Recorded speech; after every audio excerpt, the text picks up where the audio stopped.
ମାଘ ମାସ ଶୁକ୍ଳପକ୍ଷ ପୂର୍ଣ୍ଣମୀକୁ ଉତ୍କଳର ସମସ୍ତ ମାନବ ଅଗିଜଳା ପୂର୍ଣ୍ଣମୀ ପର୍ବ ରୂପେ ପାଳନ କରିଥାନ୍ତି। ବିଶ୍ୱାସ ଅଛି ଏହି ପର୍ବରେ ହୁତାସନରେ ତାହା ହୋଇଥିବା ପରିବାକୁ ଭକ୍ଷଣ କଲେ ବିଗ୍ରହ ଆରୋଗ୍ୟ ହୋଇଥାଏ। ଫାଟକ ଖୋଲା ଅଛି, ଭିତରକୁ ପ୍ରବେଶ କର। ଚୌକିରେ ବସି ଏପରି କହିଥିଲା ସାଇପ୍ରସାଦ ପଣ୍ଡା ଥାନାରେ ଆରକ୍ଷୀ ଅଧିକାରୀ ଭାବେ ନିଯୁକ୍ତି ପାଇବାର ଅଦ୍ୟ ପ୍ରଥମ ଦିବସ। ଆଗନ୍ତୁକ ପ୍ରଦୋଷ ସମୟରେ ସବିତା ପୁରୀ ଯିବା ପରେ ନିଜ କାର୍ଯ୍ୟାଳୟରୁ ସମସ୍ତ କାର୍ଯ୍ୟ ସମାପ୍ତ କରି ସେ ବାହୁଡ଼ି ଆସିଥିଲା ତା ସରକାରୀ ବାସଭବନ। ଏହା ତତ୍ପରବର୍ତ୍ତୀ ଘଟଣା। ଗୋପାଳ ସାଇପ୍ରସାଦର କୃତ୍ୟ। ମହାଶୟ, ଖାଦ୍ୟ ପାତ୍ର ଆଣିଛି। କେଉଁଠାରେ ରଖିବି? ସେଇ ମେଜ ଉପରେ ରଖିଦିଅ। ଆଜ୍ଞା, ସଲିଳ ପାତ୍ର ସେଇଠାରେ ରଖିଦିଅ। 2 ଅମ୍ବୁ ପାତ୍ର ଧରି ଆସିଅଛ। ଗୋଟେ ହସ୍ତ ଓ ମୁଖ ପ୍ରଖାଳିବା ନିମନ୍ତେ ତ ଅନ୍ୟଟି ତୃଷା ମେଣ୍ଟାଇବା ନିମନ୍ତେ। ଗୋପାଳ, ବର୍ତ୍ତମାନ ତ ସାୟଙ୍କାଳ ମୁହୂର୍ତ୍ତ। ଚାଲ ଟିକେ ଶୈଳ ନିକଟକୁ ଯିବା। ଶୈଳ ନିକଟକୁ ଯିବା କଥା ଶୁଣି ଗୋପାଳ ଯେପରି ବିସ୍ମୟ ହୋଇପଡ଼ିଲା। ମହାଶୟ, ଯିବାଠି କଥା କିଛି ନାହିଁ ଯେ, କିନ୍ତୁ ଫେରିଲା ବେଳକୁ ବିଭାବରୀ ହୋଇଯାଇଥିବ। ସେଥିରେ କ'ଣ ଅଛି? ଆଜି ତ ପୂର୍ଣ୍ଣମୀ। ଅନ୍ତରୀକ୍ଷରେ ଶଶାଙ୍କ ଯେ ଦୃଶ୍ୟ ହେବ ତା ଠିକ୍ ଯେ ମହାଶୟ। ଏଠି ତ ନିଶାମୁଖ ହବା ମାତ୍ରେ ସମସ୍ତ ଟାଟି କବାଟ ପଡ଼ିଗଲାଣି।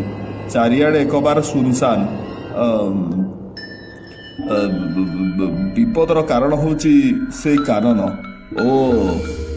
ନିଶ୍ଚୟ ସେଇ ଅରଣ୍ୟରେ ମାତଙ୍ଗ, ପଶୁପତି ଅଥବା ତୁରଙ୍ଗମ ଥିବେ। ଏହା ନା ମହାଶୟ, ଭୟର କାରଣ ଆଉ ଏକ। ମାନେ ସେ ଗୋଟେ ଲମ୍ବା କାହାଣୀ ମହାଶୟ। କାହାଣୀ କ'ଣ? କି କାହାଣୀ? ଆଜକୁ 100 ବର୍ଷ ତଳର କଥା। ଏଠାରେ ଜଣେ ଜମିଦାର ଟିଲେଶ୍ୱର ଚୌଧୁରୀ ନାମରେ ରହୁଥିଲେ। ଉଦ୍ୟାନରେ ନାନା ପ୍ରକାରର ଦ୍ରୁମ। ନିତ୍ୟ ଉଷାର ଆଗମନେ ଏକାକ୍ଷ ବନପ୍ରିୟ ଏପରି କେତେ ଯେ ଅଣ୍ଡଜ ଏହି ସ୍ଥାନରୁ ଆହାର ଅନୁସନ୍ଧାନ ନିମନ୍ତେ କଳରାବ କରି ନୀଳାମ୍ବରରେ ଗମନ କରନ୍ତି ଅନ୍ୟତ୍ର। ଏହି ଜମିଦାର ଜଣିକ ଥିଲେ ନୃଶଂସ ଓ ନିର୍ଦ୍ଦୟ ମନୁଜ। ତାଙ୍କର ଏକାନ୍ତ ବିଶ୍ୱସ୍ତ ଥିଲା ଦାସୀ ଚଞ୍ଚଳା। ଦିନ ଘର କଥା। ଜମିଦାର ଚଞ୍ଚଳାକୁ ଡାକିଲେ। ଚଞ୍ଚଳା, ଆଲୋ ହେ ଚଞ୍ଚଳା, ଆଲୋ ଧାଇଁ ବା, କୁଆଡ଼େ ଗଲୁ? ଯାଉଛି ସାନ୍ତେ। ଉପବନରେ କପିଗଣ ଆସି ବୃକ୍ଷକୁ ନଷ୍ଟ କରିଦେଉଥିଲେ, ତେଣୁକରି ସେଇଠାକୁ ଚାଲି ଯାଇଥିଲି। ହଉ ମୋ କତିରେ ବ। ଆରେ ଚଞ୍ଚଳା, ଗତ ଜାମିନୀରେ ତୋ ସଙ୍ଗରେ ଶୟନ କକ୍ଷରେ ମୁଁ ଯେଉଁ ବାର୍ତ୍ତା ଆଳାପ କରିଥିଲି ତା ବିଷୟରେ ତ କିଛି କହିଲୁ ନାହିଁ। ଶ୍ୟାମା ମହାନ୍ତିର ଜମି ହାତେଇବା କଥା କହୁଛନ୍ତି ତ ସାନ୍ତେ? ସିଏ ତ କାଠିକର ପାଠ। ଆରେ ଶ୍ୟାମାଟା ଗୋବର ଗଣେଶଟା। ଛଳନାରେ କିପରି ଅଠା କାଠିରେ ପକେଇ ହେବ ତା କ'ଣ ତତେ ପଳେଇ ଯିବ? ସାନ୍ତେ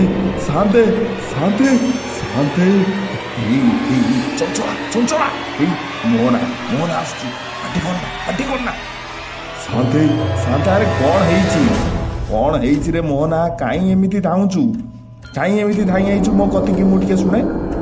ସାନ୍ତେ,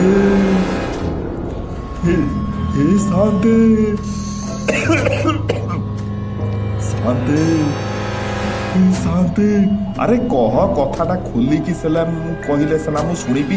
ଶାନ୍ତେ, ମୁଁ କ'ଣ ବୁଝିବି? ଶାନ୍ତେ, 3 ଦିନ ହେଲାଣି ଚୁଲି ଜଳିନି ଶାନ୍ତେ। ଉପବାସରେ ସମୟ ବିତୁଛି। ବାପ ବାପ ମା ଚାଲିଗଲା ପରେ ବୋଝ ଉପରେ ମୋର ନଳିତା ପିଡ଼ା।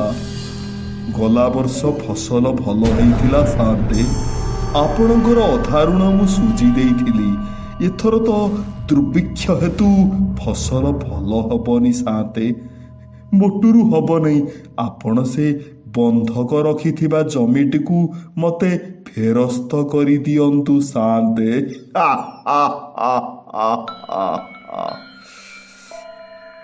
ପୁଅ ମନେ ମନେ ଗୁଡ଼ ଖାଉଛି ରେ ଚଞ୍ଚଳା।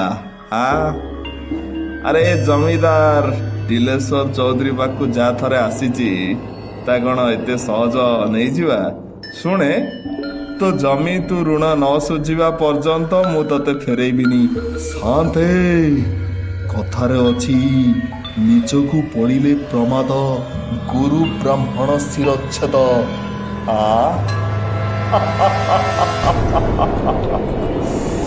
ଆଚ୍ଛା ସୁବଳ ସାନ୍ତେ, ଚାବୁକଟା ଆଣିଲୁ। ଖବରଦାର ସୁବଳ, ପଦେ ଅଗ୍ରସର ହେଲେ କ୍ଷତ ବିକ୍ଷତ କରିଦେବି ତତେ। କଂସାରୀ ଘରର ପାରାକୁ ଉଲା ଢାଉଁ ଢାଉଁ। ପରେ ସାନ୍ତେଙ୍କ ଲୋକମାନେ ନେଇଯାଇଥିଲେ ମୋହନାକୁ ଏକ ବନ୍ଦୀଶାଳକୁ। ଚାବୁକ ମାଡ଼ରେ କ୍ଷତ ବିକ୍ଷତ ହେଇଯାଇଥିଲା ମୋହନା। ଅନେକ ଦିନ ଅନାହାରରେ ରହିବା ପରେ ଶେଷରେ ତାର ମୃତ୍ୟୁ ହୋଇଯାଇଥିଲା। ମକଦ୍ଦମା ହେଲା, ଜମିଦାର ଅର୍ଥ ବାହୁବଳରେ ସେ ମାମଲାକୁ ଚାପିଦେଲା। ଏକଦା ସାମାର ଭାରିଜା ଅନୁସୟାକୁ ଦେଖିନିଏ ଏକାକୀ ଚଞ୍ଚଳା। ଚଞ୍ଚଳା କହିବା ସେ, ଆଲୋ ଏ ଅନୁ, ଆଲୋ କୁଆଡ଼େ ଯାଉଛୁ ବା? ମେତେ ଟିକେ ସାଙ୍ଗରେ ନବୁନି? ଦେଇ ତୁମକୁ ସାଙ୍ଗରେ ନିଅନ୍ତି ଯେ, ହେଲେ ତେମେ ତ ହଉଛ ସାନ୍ତେଙ୍କର ଅତି କ'ଣ ଦେହ ଲଗା ବନ୍ଧୁ। ତାଙ୍କର ତେମର ପୁଣି କ'ଣ ସେଟା ନିରକୁ କ୍ଷୀର ସମ୍ପର୍କ। ତେମେ ମୋ ସାଙ୍ଗରେ ଗଲେ ଆଲୋକ ସେଥିରେ କ'ଣ ଅଛି ବା? ବହୁତ ଦିନ ହେଲାଣି ତତେ ଖୋଜୁଥିଲି। କାଇଁ ମୋ ପାଇଁ କ'ଣ କଥା ଥିଲା କି ଦେଇ? ହଁ ବା, ହେଲେ ତୋରି କଥାଟା ଭାବି ଭାବି ମତେ ନିଦ ନାହିଁ ଲୋ ଅନୁ। ସାନ୍ତେ ବି ଭାରି ତୋରି କଥା ଭାବୁଛନ୍ତି। ସତ କଥା? କେମିତିକା କଥା ବା? ଆଲୋ ବାହାଘରର 6 ବର୍ଷ ହେଲାଣି, ଏ ଦଇବଟା ବଡ଼ ନିଷ୍ଠୁରତା ବା। ତୋ କୋଳରେ ଛୁଆଟିଏ ଦେଲାନି ବା? ହଁ ଲୋ ଦେଇ, ସେଇ ତ ମୋର ଗୋଟେ ଦୁଃଖ ଆଉ। ଆଲୋ ତୁ ତ ପୁଣ୍ଡିଟା।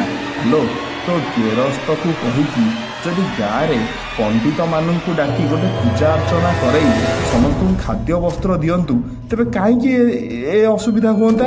ଆଲୋ କଥାରେ ଅଛି ବା, ଯେତେ ଦିଅ ପୂଜିବ ସେତେ ଭଲ ଫଳ ପାଇବ।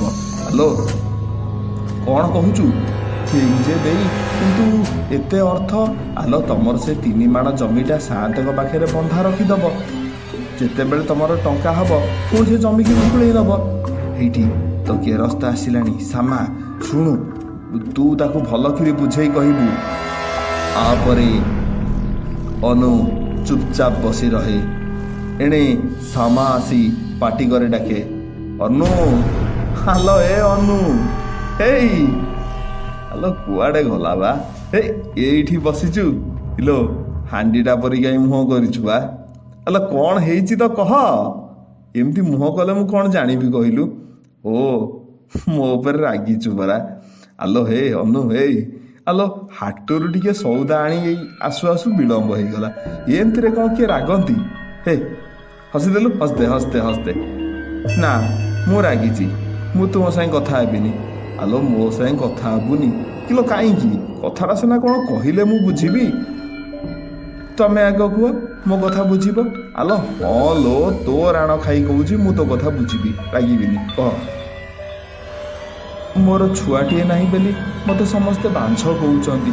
କେତେ ପ୍ରକାରର କଥା କିଏ କହୁଛି? କାହାର ଏଡ଼େ ସାହସ ମୋ ଅର୍ଦ୍ଧାଙ୍ଗିନୀ କି ସେ ବାଞ୍ଝ କହିବ? ଆଜି ହାଣିଦେବି। କୁଆଡ଼େ ଗଲା ମୋ କୋଠରୀ? ତେମେ ତ ରାଗୁଛ। ଆଉ ରାଗିବିନି? ମୋ ସ୍ତ୍ରୀ କି ବାଞ୍ଝ କହିବେ? କ'ଣ ଭାବିଛନ୍ତି କି ସେ ମତେ? ଓହୋ, ତମେ ଟିକେ ଥୟ ଧରିଲ, ବସ ବସ। ମୁଁ କ'ଣ କହୁଥିଲି କି, ପଣ୍ଡିତମାନଙ୍କୁ ଡାକି ଗୋଟେ ପୂଜା ଅର୍ଚ୍ଚନା କରାନ୍ତେ, ଆଉ ସମସ୍ତଙ୍କୁ ଖାଦ୍ୟ ବସ୍ତ୍ର ଦିଅନ୍ତେ, ତେବେ ଆମ ଦୁଃଖ ଦୂର ହେଇଯାଆନ୍ତା। ଆଲୋ, ତୁ ଯାହା କହୁଛୁ ତା ଠିକ୍ ଯେ ଅନୁ, କିନ୍ତୁ ଏତେ ଅର୍ଥ ଆସିବ କୋଉଠୁ? ମୋ କଥା ତ ତୁ ଜାଣୁ। ପିତାଙ୍କର ଯୋଉ ଜମିଟି ଥିଲା ସେଇ ହେଉଛି ମୋର ଅନ୍ଧର ଲହୁଣୀ। ନାଇଁ ଯେ, ମୁଁ କ'ଣ କହୁଥିଲି କି, ଯୋଉ ସାଆନ୍ତଙ୍କ ପାଖରେ ଜମିଟା ଯଦି ବନ୍ଧା ପକେଇ ଦିଅନ୍ତେ।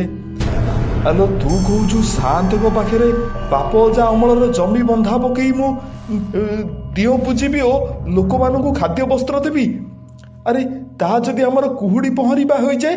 ମୁଁ ଜାଣିଥିଲି ତମେ ଏମିତି କହିବ। ଠିକ୍ ଅଛି, ମୁଁ ତମ ସାଙ୍ଗେ କଥା ହେବିନି। ଆଲୋ ଶୁଣୁ, ଏ ଅନୁ, ଶୁଣୁ, ମୁଁ ତୋ କଥା ରାଜି।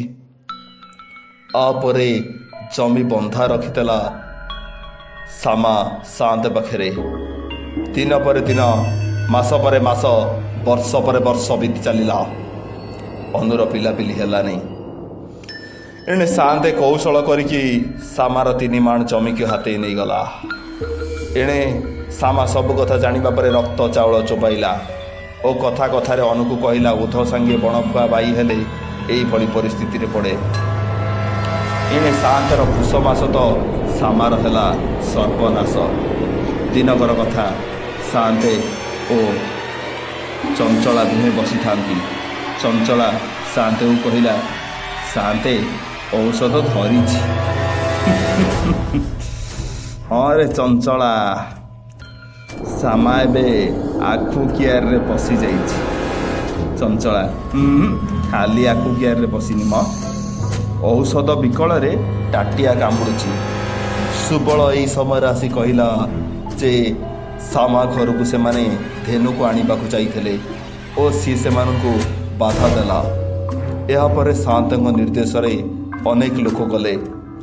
ଜବରଦସ୍ତ ତାର ସେ ଗୋମାତାକୁ ନେଇ ଆସିଲେ। ଅନଳ ଦ୍ୱାରା ତାର ଘର ଦ୍ୱାରା ଜାଳି ଛାରଖାର କରିଦେଲେ। ତାପରେ ଶାମାକୁ ଓ ଅନୁକୁ କ୍ଷତ ବିକ୍ଷତ କରି ଫିଙ୍ଗି ଦେଇ ଆସିଲେ। ଅନୁ ରକ୍ତାକ୍ତ ହେଲା ବେଳେ ଅଭିଶାପ ଦେଇଥିଲା, ଯେମିତି ମୋ ଜମି ନେଇଗଲୁ, ଯେମିତି ମୋର ଗୋମାତାକୁ ନେଲୁ, ସେମିତି ତୋ ଢିଅରେ ବିଲୁଆ ଡେଉଁ, ତୋ ଢିଅରେ ବିଲୁଆ ଡେଉଁ। ଆପରେ କିଛି ଦିନ ବିତିଗଲା। ଅନୁଦିନକର କଥା ବସି ଭାବୁଥାଏ, କିପରି ସମୟ ବିତୁଥିଲା ତାର ଶାମା ସହିତ। ଶାମା କିପରି ତାକୁ ଗପ ଶୁଣାଉଥିଲା। ଆଲୋ ଅନୁ, ଆଲୋ ଶୋଇପଡ଼ିଲୁ ନା କ'ଣ ବା? ଆଲୋ, ମୁଁ ଥରେ ସ୍ୱପ୍ନ ଦେଖିଛି, ଜାଣିଛୁ? ଆମର 3 ଗୋଟି ପିଲା ହେଇଛନ୍ତି, ଗୋଟେ ଝିଅ 2ଟି ପୁଅ। ଆଲୋ ସେ 3ଟା ପିଲା ବହୁତ ବଡ଼ ହେଇଯାଉଛନ୍ତି, ଆଉ ଏ ଘରେ ସେ ରହିବାକୁ ମନା କରୁଛନ୍ତି। ମୁଁ ଭାବୁଛି ଏବେଠୁ ନୂଆ ନୂଆ ଘର କରିବି, ଚୂନ ପଥରରେ ଆରମ୍ଭ କରିଦେବି। ହଁ, କାଲିଠୁ ଆରମ୍ଭ କରିବି। ଆଗତ ଚଢ଼େଇକି ବେସର ବଟା। କିଛି ଦିନ ପରେ ଶୁଣିବାକୁ ମିଳିଲା, ସାଆନ୍ତଙ୍କ ବାଡ଼ିରେ ଅନାହାରରେ ମରିଗଲା ଅନୁ। ତାକୁ ଝୁରି ହୋଇ ହୋଇ ମାନସିକ ବିକାରଗ୍ରସ୍ତ ହୋଇଗଲା ଶାମା। ଏକଦା ଏକ ତଟିନୀର ତୀରେ ଶାମା ମରି ପଡ଼ିଥିବାର ସମସ୍ତେ ଦେଖିଲେ।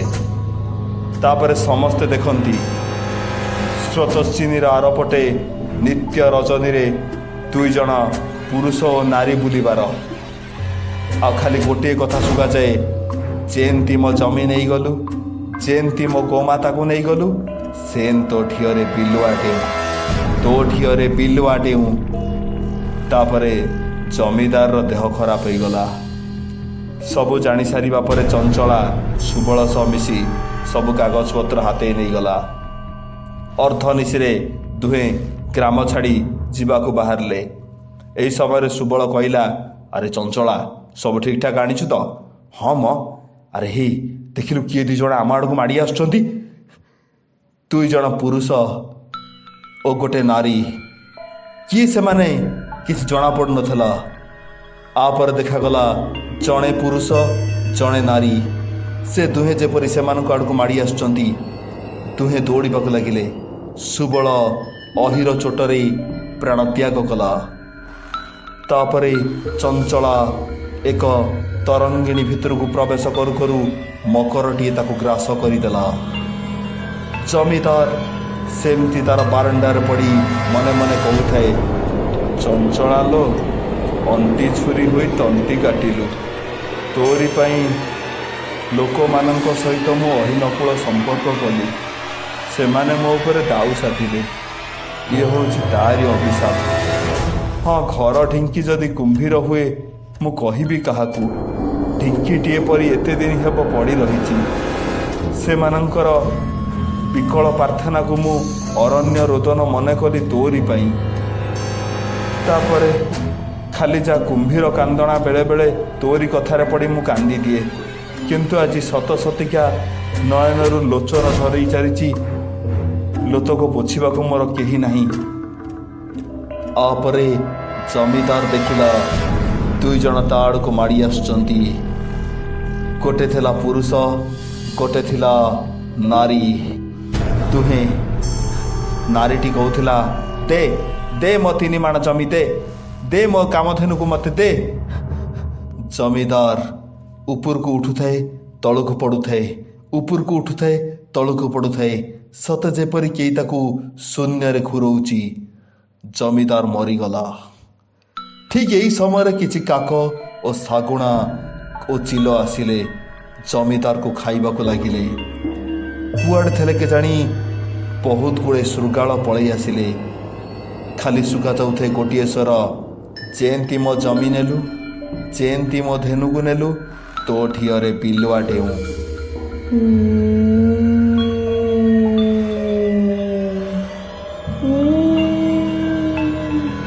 अपरे बहिथिला खूब जोरे अनिल, बारिद तांडव रचिबार लागिला। चाहू चाहू क्षण प्रभा खूब जोरे झलसिला। अशनिर माड़े सबु वृक्ष जेपरी धरारे लुटी पड़िले।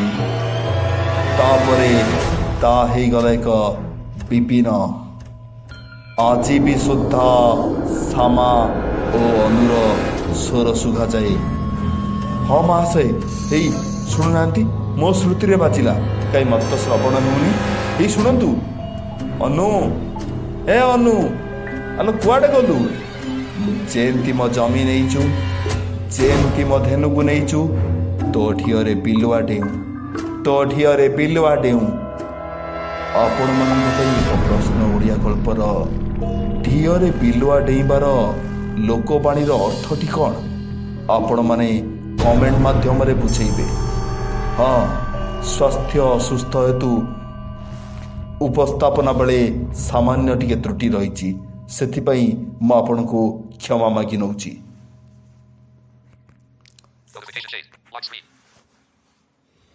Recorder. Settings. 1809 plus standard quality. Mark. Button. Pause. Button. Stop.